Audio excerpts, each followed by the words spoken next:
Tal y como habíamos adelantado, tenemos esta entrevista aquí en Madrid con el señor expresidente de la República, don José María Figueres. Don José María, gracias por recibirnos, darnos la entrevista y recibirnos en su casa. Con mucho gusto, don Ignacio. Buenas noches. Probablemente mucha gente no se acuerda de todo lo que pasó a finales del 2004 en torno al caso Alcatel. Su ex asesor del gobierno, uno de sus más importantes asesores, Roberto Hidalgo, firmó 3 contratos con Alcatel, uno en el 2000 y 2 en el 2001, condicionados a que Alcatel ganara millonarias licitaciones en el ICE. Efectivamente, Alcatel ganó en agosto del 2001 la licitación por 149 millones de dólares para instalar 400.000 líneas celulares y en el 2002 otra licitación de 109 millones de dólares para ampliar las centrales de telefonía fija. Alcatel logra lo que quiere y la empresa de Roberto Hidalgo, HF, recibe 2.7 millones de dólares. De esos 2.7 millones de dólares, 900.000 son para Carmen Valverde, una cercana colaboradora suya, exsecretaria general del Partido Liberación Nacional, otros 900.000 dólares para Roberto Hidalgo y los restantes 900.000 dólares para usted. ¿Qué hizo usted para ganar 900.000 dólares en 39 meses? ¿Qué hizo para Alcatel? ¿Qué hizo para ganar ese dinero?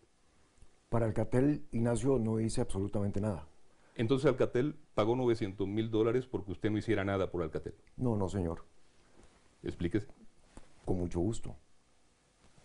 En marzo-abril del 2000, Roberto Hidalgo me busca para decirme que desde finales del 99 había sido contratado por la firma Alcatel, que había suscrito un contrato con su empresa de consultoría, que dicho sea de paso había establecido ya hace 12 o 15 años, que se llama HF Desarrollos Interdisciplinarios S.A.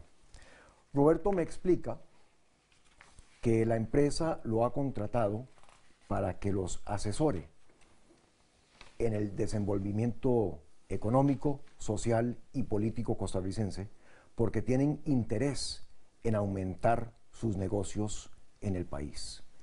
Y Roberto me dice que en términos de la contratación le han ofrecido una cantidad fija, moderada y pequeña, pero que le han ofrecido adicionalmente en contratos que eventualmente ellos seleccionarían si es que los ganaran, una comisión que me parece que era del 1.25%, el 1.25%. Roberto me dice, quiero ampliar mi capacidad de respuesta para ver si puedo ayudarles a que amplíen su base de negocios en Costa Rica. Y ganen esas licitaciones en el ICE.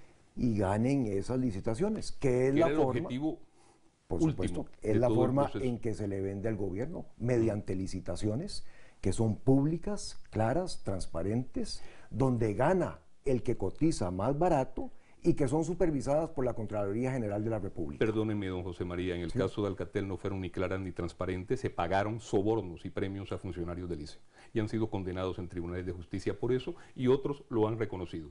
O sea que claras y transparentes deberían ser, pero estas no lo fueron. Perdóname, don Ignacio, las licitaciones que ganó Alcatel pueden haber tenido todos esos defectos que usted enumera y mucho más, con los cuales yo no estoy de acuerdo y no tuve nada que formar ni ser parte de eso. Exacto, nada más le hacía la aclaración porque en este caso no fue ni clara ni transparente las licitaciones. Pero que esas ventas de Alcatel se ganaron en un proceso licitatorio, donde fueron el oferente de menor precio, y que fue un proceso supervisado por la Contraloría General de la República, eso también está ahí claro como un cristal. En el de las 400.000 líneas, la decisión fue anular al otro participante, no se supo cuánto era lo que había ofrecido el otro participante y los 7 miembros de la Junta Directiva votaron por la de Alcatel. Bueno, pues la Contraloría General de la República es el órgano encargado de velar y supervisar los procesos licitatorios. Pero déjeme volver entonces a qué es lo que hice yo con Roberto Hidalgo. Que esa es la duda. ¿Qué hizo usted para ganarse 23.000 dólares al mes durante 39 meses?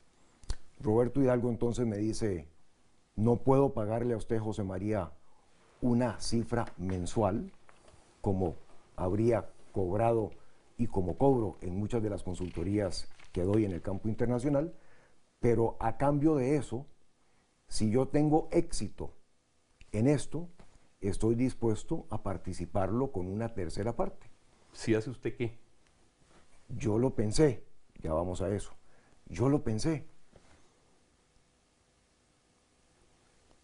Y Roberto, como buen amigo de 20 años, en quien confío plenamente, que fue no un asesor de mi gobierno, el principal asesor de mi gobierno, le dije, por supuesto, Roberto, te ayudo con esto. ¿Qué quería Roberto que yo hiciera? Bueno, puntualmente 3 cosas. Quería que yo aprovechara mis ponencias, mis foros, mis discursos, las reuniones que yo pudiera tener para promover el uso tecnológico en Costa Rica, que llevaba al establecimiento en Costa Rica también de la tecnología GSM, que hasta el momento no teníamos. Así es. Eran 3 funciones, decía Roberto usted. entonces quería que yo ayudara en esto. En eso. Roberto quería que yo lo mantuviera informado de cuáles eran las tendencias en el mundo de las comunicaciones y de la tecnología. Por dónde iba la cosa, por dónde venían las nuevas tecnologías.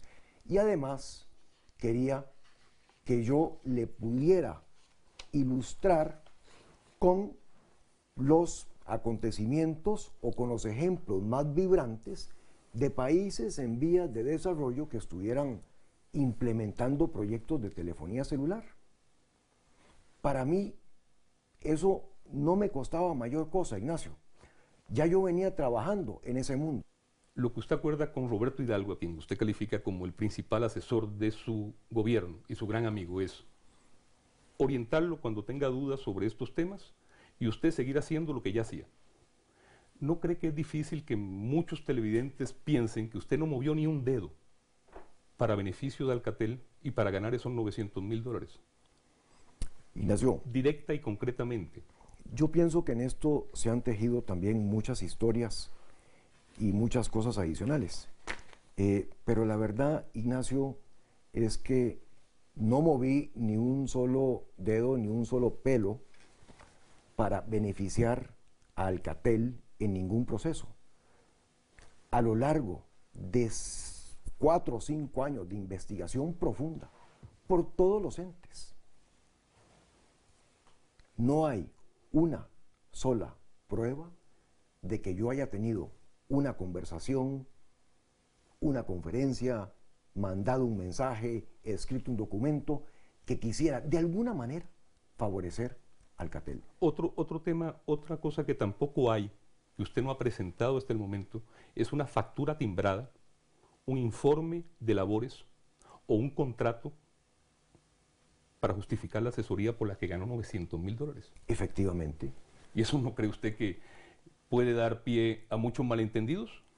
Puede dar pie a muchos malentendidos si no se reconoce. A muchas malas interpretaciones, máxime cuando tenemos en cuenta todo lo que pasó en esos años en las negociaciones con el ICE. Sí. Y cuando vemos que en tribunales estadounidenses se condena a Alcatel a $137 millones por sobornos y por prácticas corruptas en nuestro país, en Honduras y en Taiwán. Precisamente por eso, Ignacio, precisamente por todo eso, no hay que confundir una cosa con la otra. De todo este proceso que ha sido revisado en Costa Rica, en Estados Unidos y en Francia, la empresa HF Desarrollos Interdisciplinarios de Roberto Hidalgo, como él en lo principal, como los que trabajamos para esa empresa, no hemos sido motivo de ninguna acción judicial, mucho menos de una acusación. Pero déjeme volver al tema de las que usted me facturas preguntaba. timbradas, sí, señor. de los informes, de sus trabajos, de un contrato en virtud del cual se definiera lo que usted ahora me dice de palabra.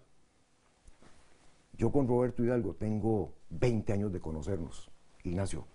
Hemos pasado juntos una precampaña política que fue la más dura que conoce la historia costarricense. Pasamos juntos un gobierno que ciertamente fue un gobierno de mucho cambio, de mucho empuje, en donde también nos equivocamos en algunas cosas. Es decir, yo con Roberto Hidalgo tengo una confianza total, plena y absoluta. Cuando Roberto Hidalgo y yo cerremos una conversación, en este caso la posibilidad de emprender una actividad empresarial juntos, yo no necesito firmar un contrato con Roberto Hidalgo. Si usted va a los archivos nacionales hoy en día y revisa los cientos de miles de folios que hay de documentos oficiales de la administración Figueres Olsen, usted no se va a encontrar un solo informe por escrito de Roberto Hidalgo, asesor principal del presidente Figueres, dirigido al presidente. A Roberto Hidalgo yo lo llamaba a las 2 de la mañana, a las 4 de la mañana. Aquí estamos hablando de una relación contractual, don José María, que es algo muy diferente a lo que usted me menciona. Una relación usted fue contractual, contratado, sí, se le pagaba, sí, le daban depósitos de dinero, claro. Había que declararlos al fisco, tenía que haber facturas. Una relación contractual se puede documentar con un contrato, con una carta, o se puede documentar verbalmente. Y de los tres, usted sabe que se utilizan esas modalidades en el mundo de los negocios. Con Roberto yo tenía plena confianza, no necesitaba firmar un contrato. Roberto a mí me llamaba, me pedía información sobre tal cosa, me pedía opinión sobre la otra, le mandaba un correo, le devolví una llamada. En fin, mi relación con Roberto en esto fue de esa naturaleza. Bueno, de paso le cobraba $900,000 por hacerlo. De paso, arriesgué todo ese trabajo con la posibilidad de no ganar absolutamente nada, Ignacio. Porque lo que Roberto tenía era una expectativa de ganar algo. No tenía una contratación que le hubieran hecho en donde iba a ganar con diferencia de cualquier otra cosa. Meses después de firmar los contratos, esa expectativa se hace realidad y se firman con 2 licitaciones, solo 2 de ellas por $250 millones entre Alcatel y el ICE. Una pregunta muy puntual. 3 de los miembros de la Junta Directiva del ICE fueron nombrados por usted. ¿Habló usted con ellos en algún momento para hablar a favor de esta licitación? No, ¿De señor. estas licitaciones? No, señor. ¿De la firma Alcatel? No, señor. No hablé con ellos nunca sobre nada que tuviera que ver con esto o que tuviera que ver con cualquier otra transacción del ICE. ¿Y cuáles Además, serían Ignacio, sus razones para no hacerlo? Yo las tendría claras, pero ¿cuáles para usted serían las razones para no hacerlo si en juego estaba ganarse $900,000? perdóneme, Ignacio, pero $900,000 puede ser mucho dinero, pero yo por $900,000 no voy a arriesgar una vida de trabajo. No voy a arriesgar mi reputación y lo que yo pueda hacer hacia el futuro. No voy a arriesgar todo lo que he venido construyendo a lo largo de muchas etapas de mi vida, en el sector privado, en el sector público, en la vida internacional. No voy a hacer eso. Vea esta declaración de una persona muy cercana a usted, en la campaña y en el gobierno. Francisco Antonio Pacheco, y leo textualmente: me parece lamentable, inadmisible, y realmente me provoca una sensación de traición al partido y al país. No es posible, dice Francisco Antonio Pacheco, que circulen sumas de ese tamaño de empresas interesadas en proyectos públicos a personas de partidos políticos. Ese es el tema que menciona Francisco Antonio. ¿Cree usted que es sano, deseable, positivo, que circulen sumas de ese tamaño entre políticos nacionales relacionados con empresas que licitan con el Estado costarricense? Ignacio, cuando Roberto Hidalgo me busca, yo tenía 20 meses de haber salido de gobierno. Lo que dice Francisco Antonio Pacheco es políticos nacionales, no funcionarios públicos. Claro. Además, Ignacio, estaba ya con un pie en el estribo del avión para irme a trabajar a Ginebra. Es decir, yo terminé como presidente de la República una etapa de mi vida que fue una carrera al servicio público, una carrera política, una carrera pública. Yo me he reinventado, Ignacio, varias veces en mi vida. Fui empresario 10 años antes de ir al servicio público. Fui al servicio público 12 años antes de pasar a la vida internacional. yo no me considero en el ejercicio de la política y no me considero un político en el contexto en que lo dice don Francisco Antonio Pacheco. Entonces, ¿usted cree que es sano, admisible, No, claro, bueno, que no. circulen sumas de $900.000 entre políticos activos, políticos nacionales, en negocios relacionados entre empresas que licitan con el Estado? No, creo que eso desde ningún punto de vista es sano. Me parece que de esas cosas se han encargado a lo largo de estos años los tribunales de justicia en Costa Rica. Y con eso jamás podría estar de acuerdo. Lo que le quiero ¿Usted lo decir... volvería a hacer? ¿Usted volvería a aceptar una asesoría de este tipo? Pues mire, después de las que he pasado, no vuelvo a meterme en ninguna actividad empresarial en Costa Rica que tenga que ver con el gobierno. No vuelvo a meterme en nada pero que es después tenga de lo que que ver ha con eso. pasado o porque lo cree, porque cree que es lo correcto, como dice Francisco Antonio Pacheco. Ignacio, por las dos cosas. Pero quiero además decirle que uno tiene un derecho, Ignacio, a seguir trabajando después de que sale de la función pública y la política. Yo no sé de qué viven expresidentes en mi país o en otros, pero yo necesito seguir trabajando. Salí con 43 años, quería hacer cosas, quería seguir aprendiendo del mundo. Ha vuelto a ganar $23.000 al mes, prácticamente $1.200 por día laborable, sin parar durante 39 meses, don José María. Ignacio, usted sabe lo que se paga en el mundo internacional. Yo reconozco que eso es mucho en colones, pero yo compito, Ignacio, y perdóneme, lo digo con toda humildad, yo compito en primeras divisiones.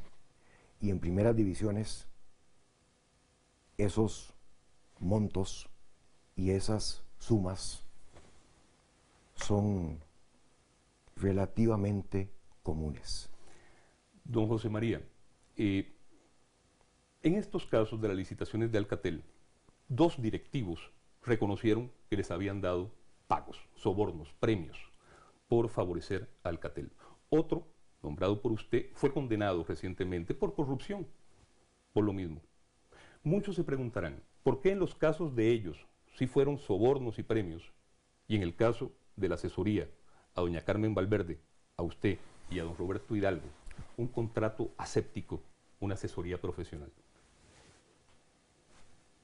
Porque ninguno de los tres estábamos en la función pública, porque ninguno de los tres habíamos hablado con nadie que estuviera en el gobierno para que se favoreciera una empresa u otra.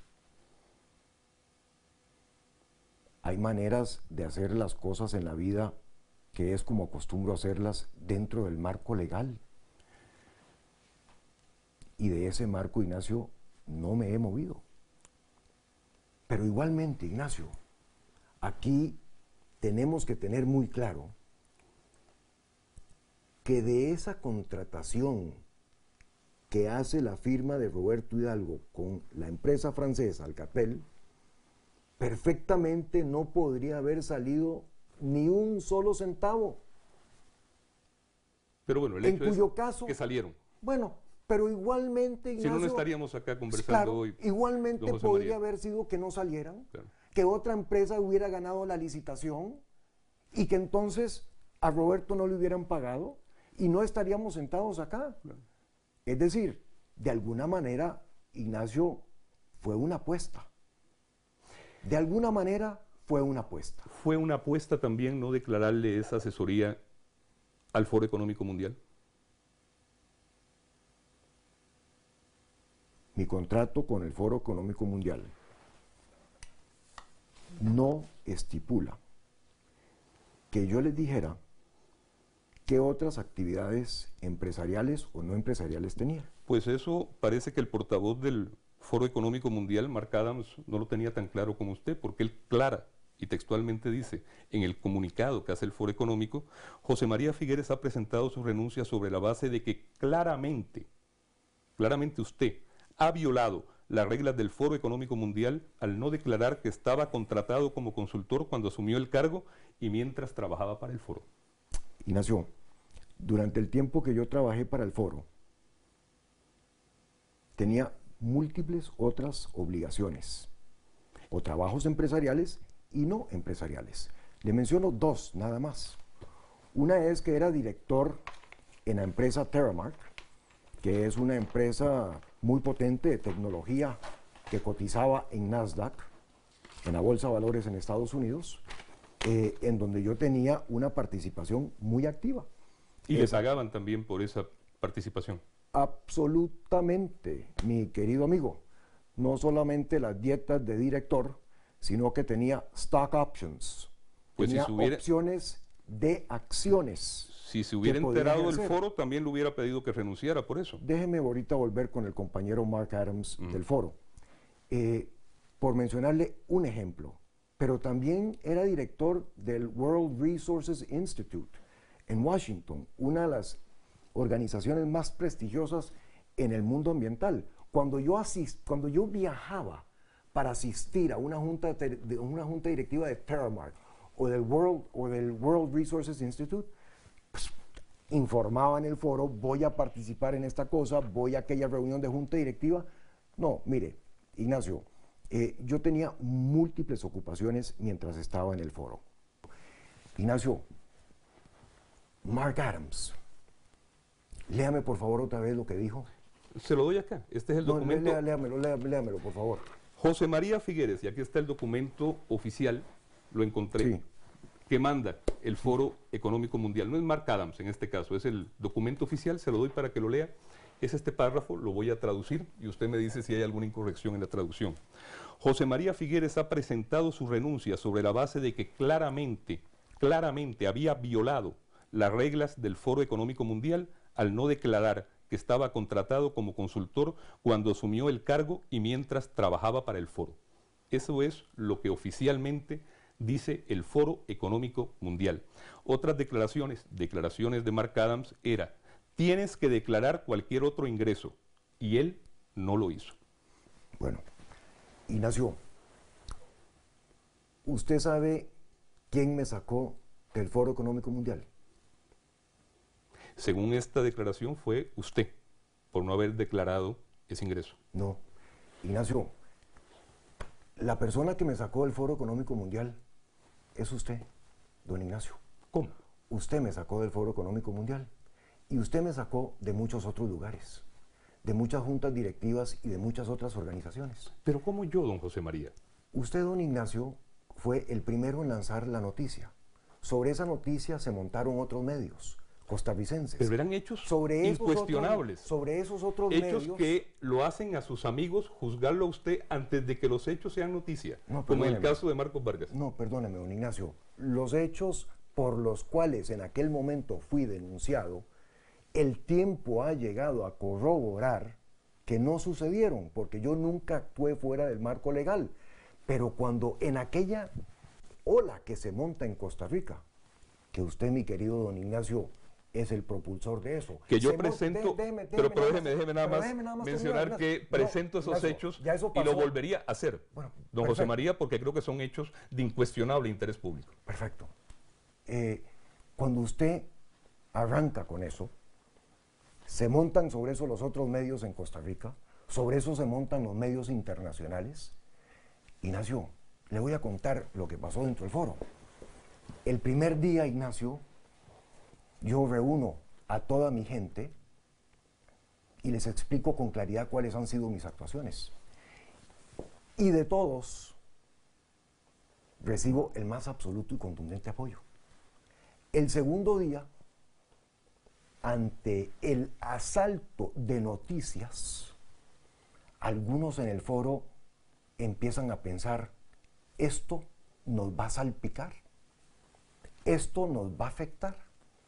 Y para el tercer día, mi querido don Ignacio, la cuerda se reventó por lo más delgado. Para el tercer día, el foro llegó a la conclusión de que José María Figueres ya no podía seguir ahí, porque sencillamente la tensión de que José María estuviera en el foro estaba creando sobre aquella organización tal zozobra, no solamente con respecto a su estructura, sino con respecto a los 1000 miembros del foro, que son las empresas globales más importantes del planeta, que ya José María Figueres era un pasivo, ya no era un activo. O sea, el Foro Económico lo desechó. No creyó en usted, no le Mientras- dio la confianza. Sí, sí, el primer día me dio toda la confianza, el segundo empezó a tambalearse y el tercero me pidió la renuncia. Ahí es donde yo salí. Y ahí es donde yo también tuve que salir de muchas otras juntas directivas. Fueron muy pocas las juntas directivas que me dijeron, mire José María, en usted vamos a creer hasta que se demuestre lo contrario. Pero eso es lo que pasó en el foro. Lo que pasó en el foro fue lo que pasó con sus amigos, lo que pasó con sus compañeros de partido, lo que pasó con sus exmiembros de gabinete. También ellos lo juzgaron inmediatamente, es lo que me está diciendo. Sí, le estoy diciendo eso, pero también quiero decirle que no quiero generalizar con eso. Quiero reconocer que tuve amigos en Costa Rica que cogieron el teléfono y me llamaron. José María, decime por favor en qué podemos ayudarte. No estamos claros en todo esto, pero decime por favor en qué podemos ayudarte. Tuve algunos amigos en el campo internacional que también me tendieron una mano y que gracias a eso, gracias a Dios, pude empezar a reinventarme, a rehacerme, a empezar a edificar de nuevo mi vida después de que me había agarrado aquella locomotora y me había pegado la revolcada del siglo.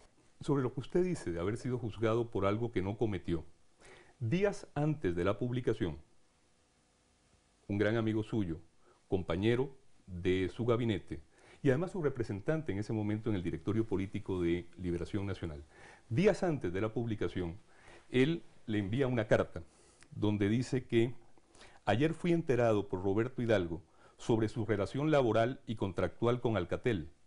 Sorpresa, molestia, confusión y hasta indignación fue lo que me produjo esa información. Vargas conoció los hechos de la boca de Roberto Hidalgo antes de que saliera una palabra en la prensa. ¿Cómo recibió usted ese juzgamiento de un amigo suyo? Me duele profundamente que un amigo tan del alma, tan de confianza, ante una cosa como esta, no hubiera cogido un teléfono y me hubiera dicho, mira José María, me están contando esto y esto y esto y esto, contame vos por favor tu versión, quiero conocer tu versión antes de pronunciarme. Es lo que yo hubiera hecho con un amigo, sobre todo con un amigo con el que había vivido tantas vivencias, con el que habíamos compartido tantos anhelos, tantas cosas. Yo lo hubiera llamado. Una carta en estas épocas, Ignacio, ya casi que no se acostumbra. Claro. Aunque Se usa el teléfono, se usa el correo electrónico. Él también comentó que 2 días antes habló por teléfono con usted antes del 24 de octubre, que fue una conversación muy parca, dice él en unas declaraciones que nos da. Pero él se declara indignado por lo que le comenta Roberto Hidalgo. ¿Eso no le comienza a hacer pensar a usted de que había hecho algo mal? Yo pienso que el tiempo me ha dado la razón de que no hice nada mal, porque si hubiera hecho algo mal, algo fuera del marco legal, algo amoral, hace rato el Ministerio Público me hubiera llamado. No, yo más bien quiero, así como me causó en ese momento profundo dolor, también quiero decir que los hombres somos mucho producto de las circunstancias. Y yo pienso que Marcos fue producto de las circunstancias que vivía el país. Veamos otro caso, un alto dirigente de su partido. Ya esta es una declaración el mismo día de la publicación. Óscar Arias dice textualmente, es una traición a los ideales del partido y a la herencia de don Pepe. Le voy a pedir a las estructuras del partido la expulsión de José María. Un alto dirigente de su partido el mismo día que se hace la publicación. Con Óscar he hablado muchas veces después de eso. Yo le aprecio, como le aprecian muchos costarricenses, cosas buenas que ha hecho por el país. Pero nuestra relación ha tenido altos y bajos, y también lamento mucho que se hubiera expresado tan groseramente. Yo fui uno de sus ministros, le serví de verdad, Ignacio, al país y a su gobierno con lealtad. Podría haberme llamado, podría haberme dicho: José María, ¿qué hiciste? ¿Qué pasó? Revisando yo aquellas semanas y meses, don José María, ahora preparando la entrevista, llegué a la conclusión de que quienes lo juzgaron con más severidad, con más fuerza, fueron sus propios compañeros de partido. Pues mire, Ignacio, ahora que usted lo menciona, con la ventaja que da el tiempo, porque estas son cosas que sucedieron ya hace 7 años, tengo que decir que sí. Desafortunadamente, los ataques más violentos vinieron de los más amigos, de personas con quienes habíamos compartido muchas luchas, muchos anhelos, muchas cosas. Y eso me ha hecho reflexionar hacia el futuro, con respecto a mi propio ánimo, mi propio comportamiento. Yo soy una persona, Ignacio, que hoy en día, después de haber sufrido estos embates, no juzgo a nadie nunca antes de conocer los hechos. Y por el otro tiempo por el otro lado, perdón, no por el otro tiempo, por el otro lado, soy una persona que recuerda muchísimo en estas coyunturas un decir que tenía, en paz descanse, don Carlos Manuel Castillo, que fue también muy duramente atacado dentro de Liberación Nacional por compañeros de partido, como lo fue Daniel Oduber, como lo fue Rolando Araya, como lo han sido también tantos otros dirigentes de Liberación Nacional por propios liberacionistas. El doctor Castillo decía: no hay que dejar que la política le envenene el alma. Y yo he podido salir de esto, Ignacio, sin que se me envenenara el alma. Me ha costado muchísimo. Aquí en España me he reunido con Marcos Vargas, lo he invitado a almorzar. Y aquí en España, cuando estuvo de pasada Óscar y Rodrigo todavía como presidentes, me invitaron a que los fuera a visitar en el hotel. Y en el lobby del hotel, al primero que me encontré fue a Francisco Antonio Pacheco. Me topo a don Francisco Antonio en el lobby del Hotel Ritz, donde estaba don Óscar, don Rodrigo, su delegación, y es de los primeros que se levanta a venir a abrazarme, a saludarme. Pues yo le agradezco ese gesto, pero yo no tengo ningún rencor, no tengo ningún rencor con respecto a esta gente. Yo quiero también, Ignacio, porque usted lo menciona en el contexto del partido, yo quiero un partido de liberación nacional completamente diferente a eso. Don José María, además de no mencionarle al foro ese trabajo, esa asesoría, tampoco se lo hizo al fisco costarricense, tuvo que salir corriendo a pagar impuestos atrasados del 2000, del 2001, del 2002, 4 días después de las noticias. 2 veces pedí consejo profesional sobre si debería declarar mis ingresos en Costa Rica, porque Costa Rica no tiene renta global. Y de eso también fueron consultas verbales, no se puede adjuntar ningún documento. Sí, efectivamente, con profesionales con que uno trabaja. Si usted tiene una consulta, Ignacio, sobre sus impuestos en Costa Rica, y usted acostumbra a trabajar con un profesional que le hace la declaración de los impuestos, usted le hace una consulta verbal o le manda una carta. Usted le puede mandar una carta, pero lo más usual es que uno coge el teléfono, llama a una persona con la que uno ha estado trabajando y le hace la consulta. Ahora, en el caso suyo, pues usted daba esa asesoría desde afuera, vivía en el exterior. Don José María. Efectivamente, tenía ya 4 años de estar viviendo afuera. Ahora, doña Carmen Valverde y don Roberto Hidalgo sí vivían en Costa Rica, no vivían en el exterior, tenían la misma asesoría y tampoco declararon impuestos. Lo hicieron 3 días después. Bueno, eso es una cosa, Ignacio. ¿No sería que los 3 creían que esto nunca iba a trascender y había la intención de no pagar impuestos?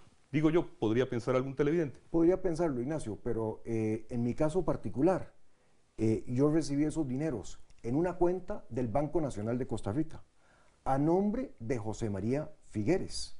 De manera que realmente, Pero si perdóneme, hubiera tenido una intención de ocultar algo, viviendo en Suiza, Ignacio, hubiera podido recibir el ingreso en Suiza o en cualquier paraíso fiscal o en cualquier parte. permítame No aclararle tenía una ninguna cosa, intención. don José María. Sí. Los pagos por sobornos, también, citemos el caso del señor Lobo y del señor Bravo, fueron pagados en bancos nacionales. de eso- Definitivamente se sobrevaloró el secreto bancario en el caso de ellos. Bueno, no El sé hecho de que qué, se hayan pagado en bancos nacionales pues, son no dos quiere cosas, decir... son dos cosas completamente diferentes. Yo pienso que si una persona quiere esconder una cosa, busca la manera de hacerlo. Yo no busqué esconderlo, lo hice con total transparencia, en una cuenta que he mantenido toda mi vida y que sigo manteniendo en el Banco Nacional. Don José María, dejemos a un lado los dirigentes del partido, Marcos Vargas, Oscar Arias, Francisco Antonio Pacheco, los 750.000 costarricenses que votaron por usted. ¿Usted no se sintió obligado moralmente a explicarles a ellos la situación? Porque lo único que usted envió fue 4 párrafos. Esta fue la explicación de José María Figueres ante los hechos que se presentaron el 24 de octubre. Ante su pueblo no se sintió obligado a darles una explicación, más que 4 párrafos. Por supuesto que sí. ¿Por qué no lo hizo? No solamente a los 750.000 que votaron por este servidor suyo. Me sentí y me siento obligado a darle una explicación a todas y a todos los costarricenses. ¿Y por qué no lo hizo? Y por eso también esta entrevista, Ignacio. 7 años después. Cuando las cosas han podido pasar para que todo el mundo reflexione sobre ellas, cuando todos hemos podido ver la evidencia y medirla, y cuando finalmente las aguas se han asentado y están más claras. Pasé unos momentos de gran angustia, Ignacio, decidiendo si iba a Costa Rica o si no lo hacía. Mi primer pensamiento fue, si el Ministerio Público me llama para cuestionarme con respecto a cualquier asunto, estaré montado en el primer avión. Lo llamó la Asamblea Legislativa con mucha insistencia y no lo hizo. Un órgano político me llamó una comisión, que es la Comisión de Control del Ingreso y del Gasto Público, compuesta por 8 diputados, 7 opuestos a Liberación Nacional y 1 de Liberación Nacional, que igualmente me atacó muy duro el compañero Luis Gerardo Villanueva, que por cierto también cuando después pasó por aquí por Madrid, lo invité a cenar con su esposa Lorena, que andaban los dos por acá. Otra fue la actual presidenta, También. que era diputada, Y muchos muy severa otros, con usted. Y muchos otros, Ignacio. Y eso, bueno, pues me cuesta describir cómo se puede sentir uno en esa situación. Pero vayamos al hecho de por qué no fui y de las explicaciones. Pues no fui por lo que le comenté. No quería verme arrollado por una vorágine en donde, sin ni siquiera analizar el caso y ver las pruebas o no, esta comisión del Congreso que me estaba citando se expresaba, como textualmente lo reportan las actas de esa comisión de la Asamblea Legislativa, el prófugo Figueres, el presidente que está en fuga. ¿Prófugo? ¿Cómo? ¿En fuga de qué? No, Ignacio, no me iba a meter en ese torbellino, pero sí quería dar a las autoridades competentes todo el acceso y todas las explicaciones que me requirieran. De manera que el 30 de noviembre del 2004 mandé una declaración jurada de 15 páginas a esa misma comisión de la Asamblea Legislativa, en donde les doy amplia cuenta de todas mis actividades, en donde les ofrezco una videoconferencia y además contestarle las preguntas que tuvieran. Lo mismo hice con las autoridades competentes con respecto a abrir mis cuentas bancarias, no solamente las de Costa Rica, Ignacio. Desde Suiza mandé más de 500 folios firmados por las autoridades competentes suizas para que también pudieran revisar todas mis cuentas bancarias en Suiza, incluyendo las de Beatriz. En septiembre del año 2007, hace ya más de 4 años, el Ministerio Público desestimó, presentó un caso, presentó un escrito desestimando la causa contra José María Figueres, la causa que en algún momento se abrió. ¿Por qué no regresa en ese momento al país usted? Muchos pensaron que estaba esperando eso. He llevado una vida profesional intensa en el campo internacional y la verdad es que he estado esperando un momento apropiado dentro de mis obligaciones para regresar.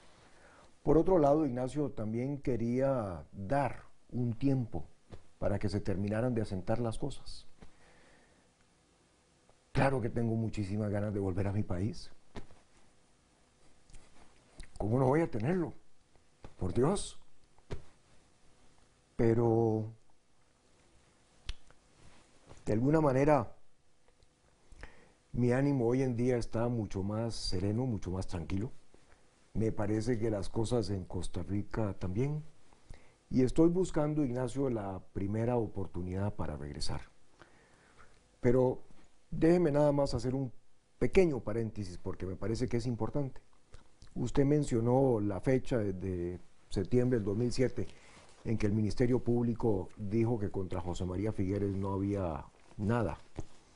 Ya en febrero del 2005, 17 de febrero del 2005, acta número 44 de la Comisión de Control del Ingreso y Gasto Público, Comisión de la Asamblea Legislativa, cuando aparece el fiscal general Francisco Dalanese, ante la interpelación de los diputados, les dice que contra José María Figueres no tiene ninguna prueba. Y el 6 de septiembre del 2005, falla a favor de José María Figueres el juzgado contravencional a donde los diputados me habían ido a acusar también de desacato.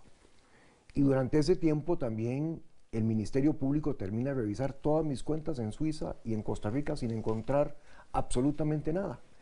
De manera que este ha sido un largo proceso.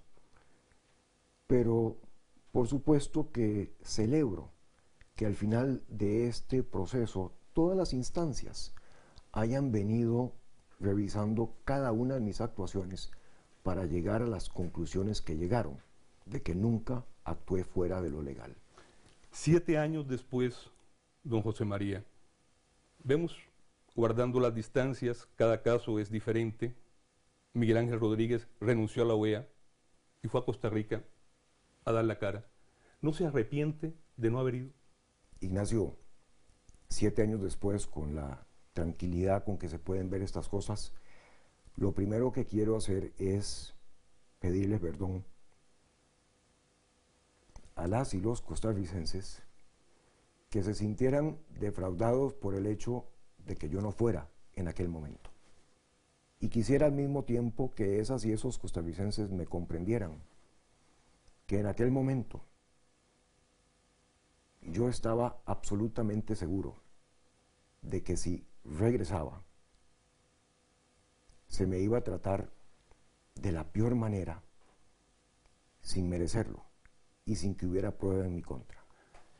Una última pregunta para terminar esta primera parte, don José María. En recientes declaraciones a Extra, usted mencionaba que inclusive sus vecinos en Ginebra, algunos les quitaron la palabra y los interpelaban de mala forma.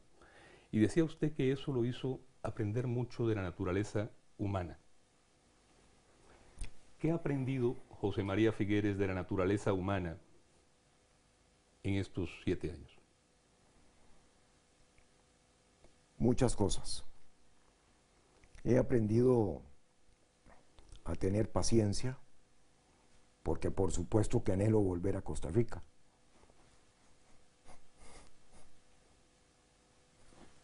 He aprendido a comprender que las personas muchas veces reaccionan no porque quieran hacerlo, sino porque se sienten presionados a reaccionar de una manera, imbuidos dentro de una corriente.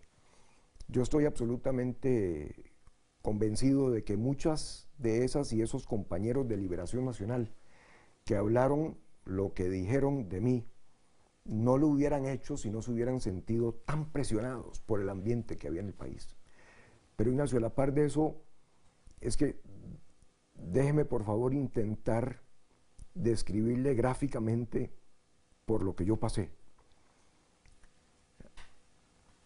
hágase por favor la ilusión o la visualización de que voy en un vehículo. Es un vehículo bueno, es un vehículo que entre más avanza, más velocidad toma, mejor se pone. Es un José María Figueres que va en ese vehículo, que viene de ser expresidente de la República, que está trabajando ahora en el Foro Económico Mundial, que ha ascendido como nunca había ascendido nadie en el Foro Económico Mundial a ser el máximo dirigente de esa organización, que además lidera la fuerza de tarea o el grupo de trabajo sobre comunicaciones y telecomunicaciones en Naciones Unidas y que está metido en mil otras cosas más. Y de repente ese vehículo en que va uno, mi carrera profesional, lo agarra de lado un tren y lo embiste, y ese vehículo empieza a dar vueltas por todas partes. Y usted está dentro de ese vehículo, cegado por el foco de la locomotora, el vehículo sigue dando vueltas, usted se sigue chimando, raspando, golpeando por todo lado, aquello no termina nunca, se siente completamente impotente, no le quedan amigos, sus vecinos con los cuales usted ha convivido años en Ginebra ya no le hablan, lo acechan de todas partes. Mis hijos en Costa Rica perseguidos por algunas personas en la prensa para ver qué tenían que decir sobre su papá. Beatriz y sus hijos en Ginebra igualmente. Mire, Ignacio, usted sabe que yo me gradué de West Point. Cuando yo estuve en West Point, uno de los cursos que tomé fue un curso 52 días que es especializado en operaciones detrás de líneas enemigas, que se llama Ranger School. Me gradué de primero en mi clase de Ranger School. Parte de esos 52 días era pasar 3 días en un campo de concentración como los que tenía Vietnam del Norte. Veníamos saliendo de la guerra de Vietnam del Norte. En el tercer día que yo pasé en ese campo de concentración, donde me interrogaban y me acechaban y me asediaban, me metieron en un ataúd y me enterraron en un ataúd. Yo en el ataúd sentía donde la tierra caía encima de la tapa del ataúd, Ignacio. Por un momento estaba ya casi loco, no sabía si iba a volver a ver el sol, si aquello era una broma pesada, si era parte del entrenamiento o si era realidad. 15 minutos que pasé ahí abajo, Ignacio, se me hicieron eternos. Se me hicieron eternos y yo me sentí de la misma manera cuando sucedió todo esto. Ese entrenamiento yo creo que es, en buena parte, lo que me permitió sobrevivir la manera tan angustiada en que yo me sentí. Don José María, para cerrar esta parte, ¿no cree que se equivocó aceptando esta asesoría? Al día de hoy estoy completamente claro y convencido de que nunca actué de manera ilegal y de que no falté a ningún fundamento en la manera en que yo me comporté durante ese periodo de trabajo profesional. Pero que volviera yo a estar en una tesitura como esta, no señor, nunca. La vida es demasiado corta, Ignacio, para verme metido en cualquier empresa, por más distante que esté, que tenga algo que ver con el gobierno de Costa Rica. Este, en cierta forma, ha sido un autoexilio que usted se ha impuesto. ¿Qué ha sido lo más difícil de estos 7 años, don José María? Ignacio, todo. Es que me tuve que levantar de las cenizas, empezar por buscar un trabajo cuando se me habían cerrado todas las puertas, ver cómo empezaba a engranar mi vida de nuevo, estar alejado de familia, de amigos, no poder disfrutar de ir a la lucha, De verdad, Ignacio, han sido años muy duros y de verdad tengo muchas ganas de regresar. ¿Cuándo piensa hacerlo? Muy pronto, muy pronto. ¿Quiere José María Figueres volver a la política nacional? ¿Qué ofrecería José María Figueres a Costa Rica? ¿Quiere ser presidente? Con esos temas volvemos después de una pausa aquí en esta entrevista con el expresidente de la República, José María Figueres, en su casa, en su apartamento en Madrid.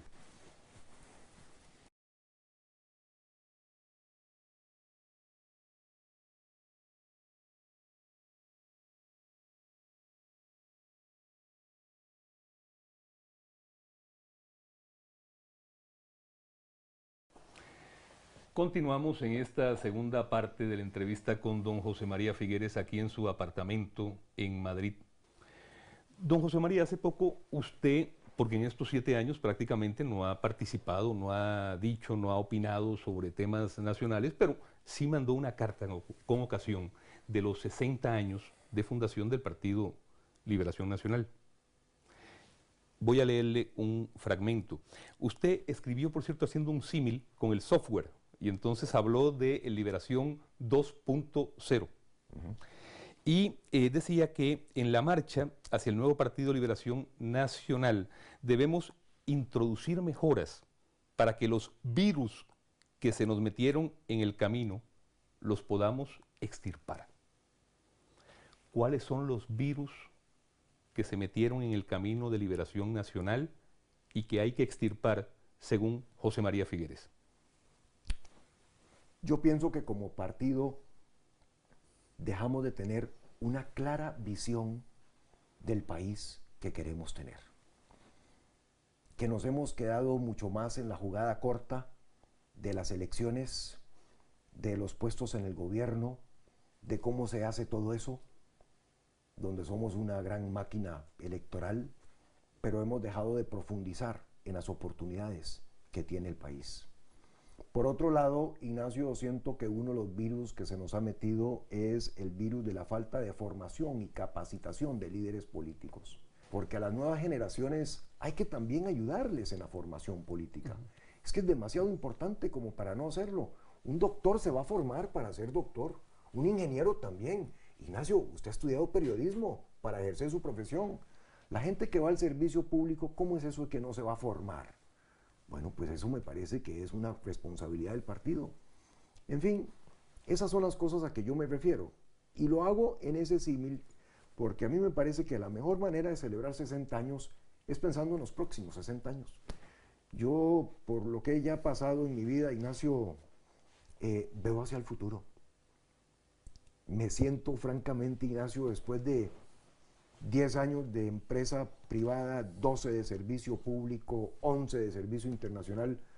Honestamente, pues mire, Ignacio, no soy un chiquillo, pero me siento que estoy entrando en los años más productivos de mi vida. Antes de entrar en los años más productivos de su vida y los planes que tiene en el país o en Liberación Nacional, porque eso quisiera analizarlo más adelante, usted hace poco decía que su hermano Mariano, a quien confiesa que quiere entrañablemente, decía usted que es un idealista y se me parece muchísimo a don Pepe. Eso decía usted de Mariano. Sí, y eso pienso que es así. De todos los hijos y las hijas, yo pienso que Mariano es el que más se parece a don Pepe. Mariano hace pocos días dijo que no queda nada del figuerismo en Liberación Nacional, es imposible ser un verdadero figuerista y seguir en el Partido Liberación Nacional. ¿Qué opina usted, don José María? Es una opinión personal de Mariano que le respeto, pero don Pepe Ignacio, en un momento de su vida, cuando era la máxima figura dentro de Liberación Nacional, también un buen día dijo, voy a formar el Partido Socialdemócrata. Y después de camino, por supuesto, dio atrás con eso, nunca abandonó Liberación Nacional. Me alegro muchísimo de que no lo hiciera, pero pegó ese manotazo en la mesa. ¿Cree que ha perdido el rumbo Liberación Nacional? Como en una forma muy extrema, dice Mariano. Mire, pienso que podríamos estar haciendo las cosas mucho mejor que como partido que como las estamos haciendo. Yo tengo rato de no ver cuál es la visión que tiene Liberación Nacional con respecto a dónde quiere estar Costa Rica dentro de 5 años o dentro de 10 años, ¿no?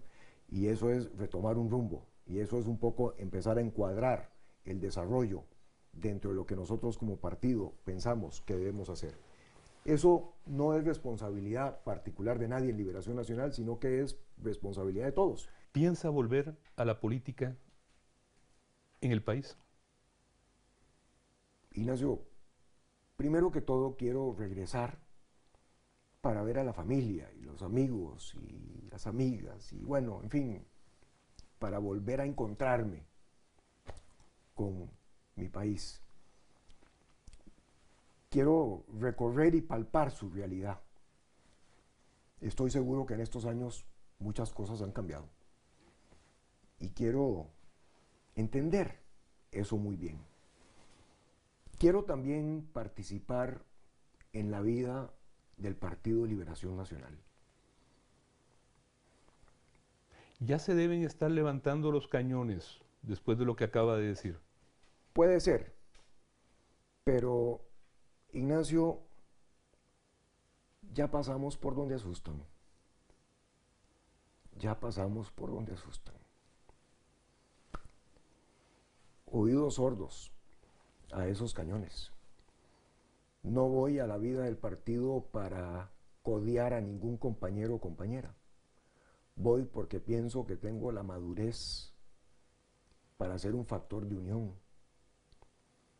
Voy porque creo firmemente que el partido tiene una gran responsabilidad en términos de señalar rumbos para Costa Rica en tiempos globales muy complejos y muy difíciles. Y porque todo eso me llena, me apasiona. Voy porque quiero que se acerquen a Liberación Nacional muchas y muchos que nunca han estado en la política. Y ojalá que también compañeras y compañeros que se nos fueron de camino. Liberación Nacional debe ser una casa mucho más amplia, que respete diferencias de criterios y de opiniones y que de eso saque lo mejor. ¿Volvería José María Figueres a postular su nombre para aspirar a la presidencia de la República? Ignacio ha dicho que no volvería a aspirar a la presidencia de la República.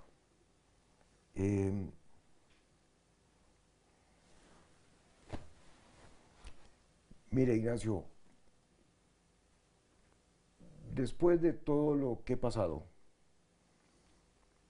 independientemente de que no me cabe la menor duda de que como presidente nuevamente podría hacerlo mucho mejor que lo que lo hicimos la vez anterior, por la experiencia, por la madurez, por el entendimiento de los asuntos globales y cómo mejor aplicarlos a la realidad costarricense. Independientemente de eso, quiero decirle que me flaquea el ánimo para meterme en esa lucha.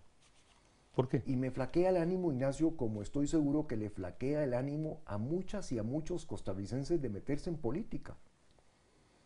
Es que la política se ha vuelto una cosa tan dura, tan cruel, tan combativa en el tejimaneje diario, tan de poca altura con respecto a los retos que tiene el país, que volver a pasar por todo eso, Ignacio,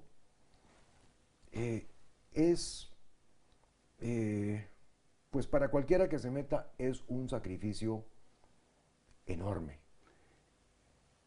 enorme. ¿Está considerando el sacrificio? Y estoy pensando más bien, Ignacio, que al mismo tiempo, o quisiera convencerme, Ignacio, quisiera convencerme de que al mismo tiempo los centros de toma de decisiones y los centros de poder en el mundo de hoy están cambiando, de que ya no están solamente en los gobiernos centrales, de que están en la sociedad, de que están con el uso de las nuevas tecnologías, de que podemos crear un movimiento en Costa Rica con una agenda positiva de solucionar problemas, que trascienda el cortoplacismo de cada gobierno y que vaya marcando un rumbo en la dirección en que queremos ir. Tengo esa gran ilusión. Tal vez me equivoque, muchas veces me he equivocado en mi vida, pero tengo la gran ilusión de que eso lo podemos forjar. Y me parece que habrán costarricenses, hombres y mujeres, que estén dispuestos a empeñar el esfuerzo que todos y todas debemos empeñar para que el país avance a una velocidad más grande de la que hemos avanzado hasta el momento. ¿Por qué no lo vamos a hacer? ¿Por qué no? Me frustra que no lo hagamos. Me incomoda. No me gusta.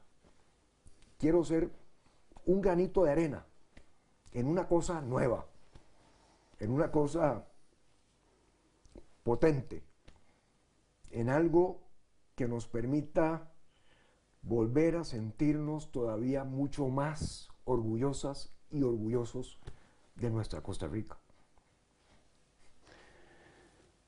Don José María, entonces, perdóneme que vuelva a lo pedestre y lo mundano. No descarta la posibilidad de entrar a política. A pesar de que ya usted, como bien decía, ha ido donde asustan y está de vuelta.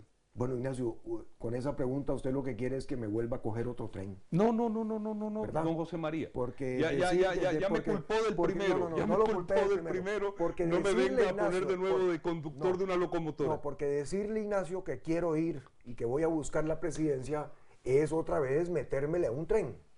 Al tren de la politiquería, de la jugadita, de la zancadilla, del tropiezo. Mientras que yo estoy trabajando afuera. No, Ignacio, yo eso no tengo ninguna ilusión por eso. Y en ese camino no estamos. Déjeme, por favor, Ignacio, que llegue al país, que me encuentre con mi familia, con mis amigos, con mis amigas, que recorra Costa Rica, que reconozca el país, que Costa Rica también reconozca a José María Figueres, porque también he cambiado. Le quería preguntar eso. Usted hablaba de que cuando regrese al país quiere ver con sus ojos, in situ, lo que ha sucedido en el país en estos años. Eso usted lo verá cuando llegue. Así es. Yo le pregunto a usted ahora, para los que van a volver a verlo, ¿en qué es en lo que ha cambiado más José María Figueres en todo este trance, en todos estos años? ¿Cómo va a ser el hombre que regrese?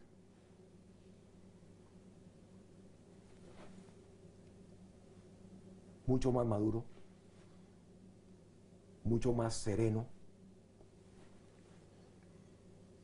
mucho más paciente, mucho más claro en algunos de los retos que como países debemos acometer y mucho más claro también en algunas de esas soluciones. ¿Qué es lo primero que quiere hacer cuando regrese al país? ¿Ha pensado en eso?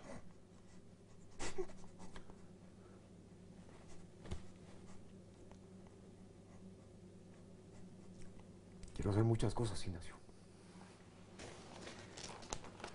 Don José María, yo debo reconocerle que durante años había procurado esta entrevista, usted me la dio sin ninguna condición, ni en temas, ni en preguntas, ni en extensión, y más bien le agradezco que a Carlos y a mí nos haya recibido en su casa. ¿Hay algún tema que haya quedado pendiente? Yo hice todas las preguntas que consideraba que por mi trabajo debo hacer. ¿Hay algún tema que usted crea que quiera hablar? Me parece que nobleza obliga a decirle esto y si hay algún tema que ha quedado por fuera. No, Ignacio, yo pienso que los hemos abordado todos, los hemos abordado con contundencia y yo honestamente espero que las y los costarricenses que han tenido la paciencia y la buena voluntad de escucharnos hayan quedado satisfechos con lo que pasó y sobre todo con lo que no pasó hace 7 años en todos estos episodios que hemos repasado. Pero por encima de eso, Ignacio, se acercan las Navidades y los tamales. Ignacio, tengo años de no comerme un buen tamal y yo quiero aprovechar para desearle a todas y a todos mis compatriotas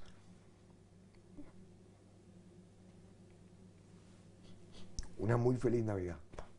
Que la pasen muy bien, que la pasen con sus familias, que se den cuenta que por encima de los retos que tiene Costa Rica, en el Concierto de las Naciones, es realmente un país muy especial y que es nuestra responsabilidad cuidarlo y mejorarlo todos los días de nuestras vidas. Gracias por su tiempo y me adelanto a también desearle feliz Navidad, don José María. Gracias por habernos abierto su casa y por habernos permitido hacer esta entrevista que hace tanto tiempo queríamos hacer. Gracias, Ignacio. Y gracias a ustedes por su compañía. Aquí termina esta entrevista que hemos hecho aquí en Madrid con el expresidente de la República, José María Figueres.